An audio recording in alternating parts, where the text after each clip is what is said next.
This video will take you through how to create the carburetor gasket using SolidWorks. So as we look at the drawing, you might be a little freaked out, a little intimidated by the very curved geometry that is the exterior of this gasket.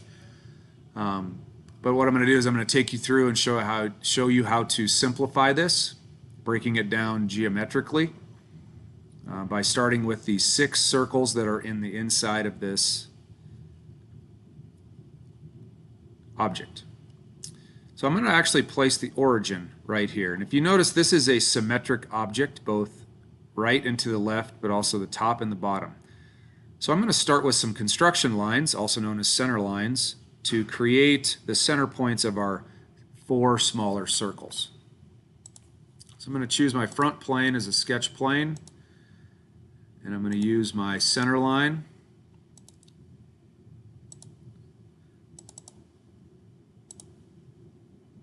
And I'm going to create 2 lines where my center point of my circles will go. Now before I start drawing my circles, I'm going to dimension these lines. And so this will be 7.5. And the other one will be 3.5.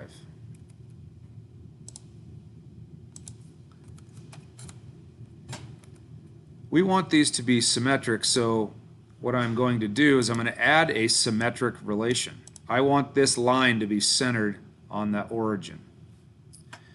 So I can control-click the endpoints of the line and the origin, the endpoints of the line and the center line that intersects it, and choose symmetric.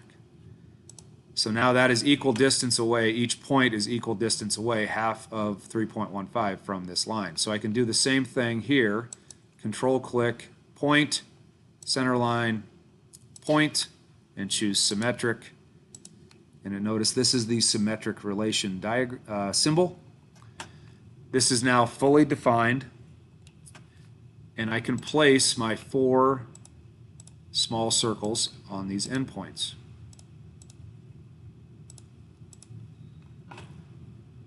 And now I can dimension them. So they have a diameter of 0.75. I will now control-click those 4, holding control down, click on all 4 circles and make them equal.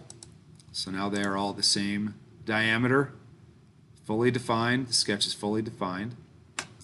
So now I will choose to draw my 2 bigger circles on the inside here.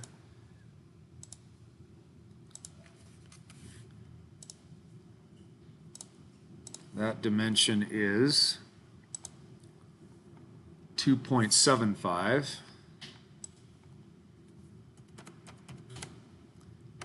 And again, I will hold control, click on both, choose equal, dimension between the 2, which is 3.375.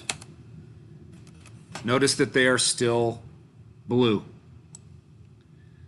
I need to add the symmetric relation, and so again I will control-click the point, the line, and the point, and choose symmetric. So now the entire sketch is still fully defined, which is what we want as we work through a sketch. Now I am ready to start with my exterior curves. Now notice that this arc right here is concentric to this small circle, meaning it shares the same center point.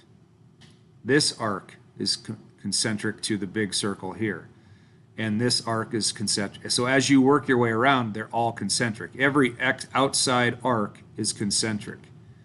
This we will add on as a fillet later on, after we have drawn our circles. And we're not going to draw these as arcs, we're going to draw them as circles. So I'm going to start with the 2 circles on the end, which have a radius of 1, so that's an arc. So if we draw a circle, the diameter would be 2. So I'm going to draw a circle here and a circle here. Notice I missed the center point, so I can just drag that right there. I will dimension this to 1 inch. excuse me, that should be 2, like I said before. That should be 2. There we go. I will control click the 2 circles, make them equal. So now they're black. Okay, this is good. So now I'm going to do the 2 circles on the top and the bottom. They have a radius of 1.125, and so the diameter will be double that. So I'm going to draw my 2 circles.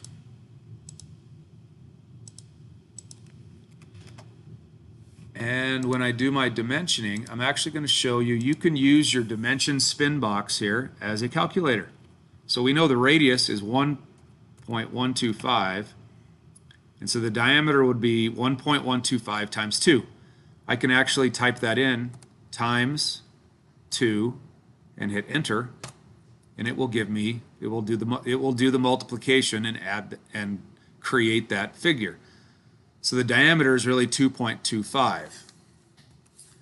I will again hold control and add an equal relation there.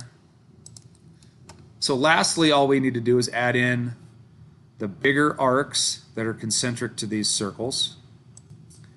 And they have a radius of 2, so a diameter of 4.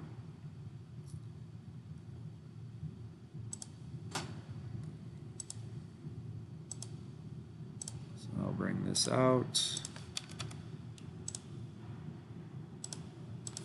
make that 4 inches. Again, I will add a concentric relationship, not concentric, excuse me, equal.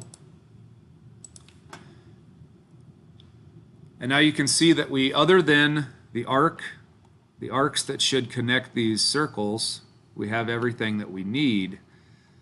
So I'm going to trim away all of the parts of the circles that we do not need.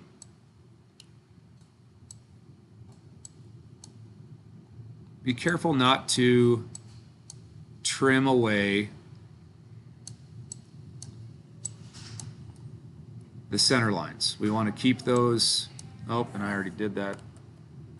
So I'm going to just Control Z back to where I was and start again, because I want to keep the circle. So I want to trim here and here and here and here.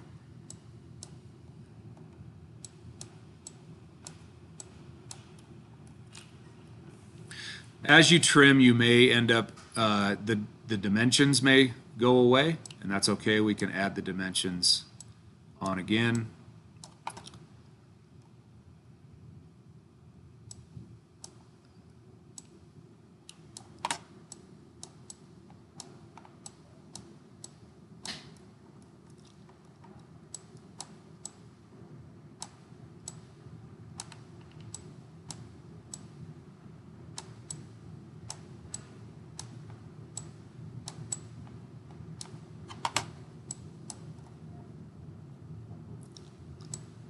So we're almost done.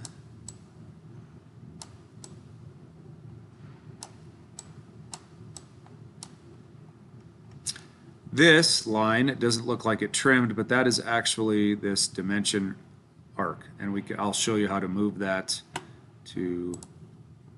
So if I move this, notice that that line is actually just part of the dimension line. So now there's our basic shape, except we do need to add some relations or dimensions into these again. So I may have to add in my equal relations with some of these. There, now it is completely defined. It's all black. And now I will use my fillet tool to create the fillet from this point. And so the fillets here, 1, 2, 3, 4, are 1.125. So I'll use my sketch fillet tool, 1.125. And if you get this error, that's okay. Unfortunately, you'll have to click on it each time. There are our fillets. Ooh, that looks good. So lastly, we just need to do these 4 fillets here, and that dimension is 1.5. So I'll change my dimension to 1.5 and click on those 4 points.